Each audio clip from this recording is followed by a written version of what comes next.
Hello and welcome back. For anyone that's new to this channel, watching for the first time, my name is Pep and I am going to be doing a review today from one of my favorite perfume houses, which is Histoires de Parfums.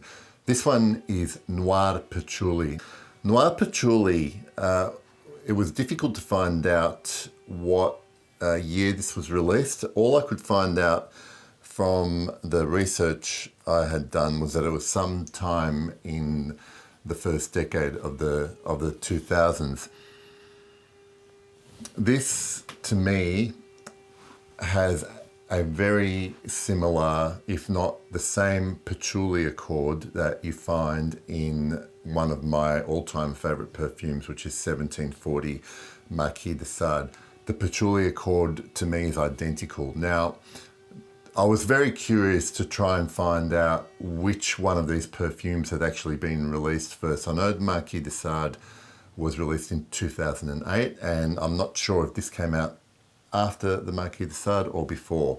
Either way, I'll describe this to you and then go on to, I guess, elaborate on the differences between these two perfumes, because this patchouli opens up it's almost a fruity fermented booziness that accompanies this patchouli, and it's almost as if a bunch of patchouli leaves had been left to ferment in an old oak barrel that had alcohol made in it before.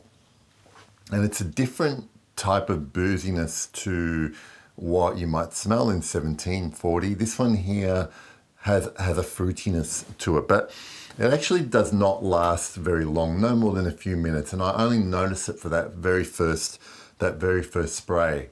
Once it starts to develop into the heart, this patchouli gets green, it gets herbal, almost a menthol aspect to it, and I know it's a very broad term, medicinal, but you smell this and you don't have any of that.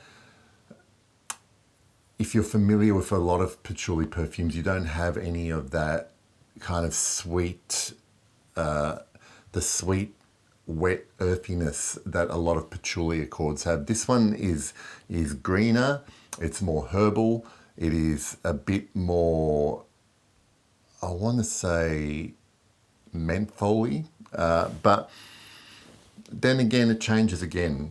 10 minutes in, you get this floral heart with the patchouli. So for some reason, when I smell the florals that accompany the heart of this perfume, I get pink florals. They're not specifically white florals. It's not anything specific I'm smelling, like a rose or jasmine or anything like that, but they do have this kind of light, I guess, daintiness to them, which is a really interesting contrast with the darkness and austerity of that patchouli accord. Because if you looked at the official note pyramid for this particular perfume, they list patchouli in the opening, mid, and base, and I'm not sure how that works, but I guess from a practical kind of point of view, it's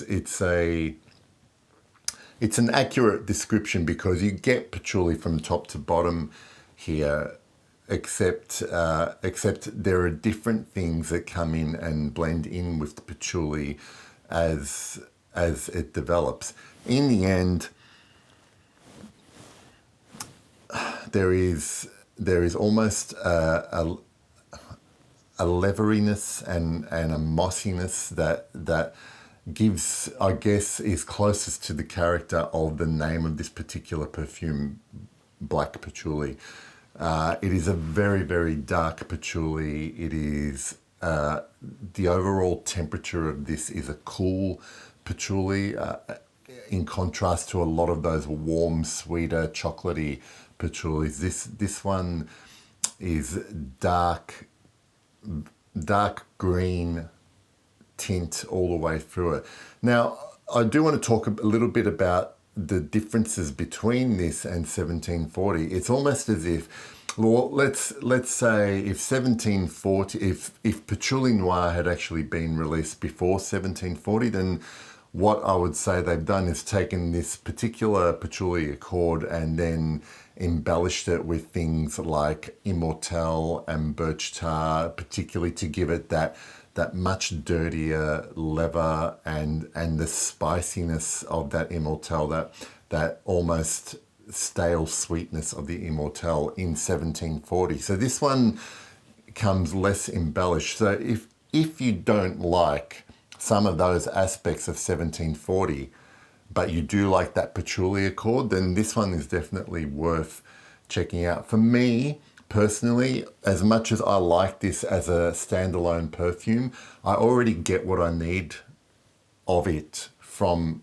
owning and loving 1740. But if you don't like some of those aspects, some of those, I guess, dirtier animalic aspects of 1740, then Noir Patchouli might be the way to go. And especially if you like patchouli, but don't necessarily like those chocolatey sweet, soil earthy patchoulis. This one is green, it's a little bit minty, a little bit herbal, but dark, and has some development as well. So it's not a completely linear thing. The performance is okay. I get about 6 hours longevity on my skin. That could obviously vary on different skins, but sillage projection is quite within probably a couple of feet of myself. I can smell it on myself, but no one's ever commented about how strong this particular scent is.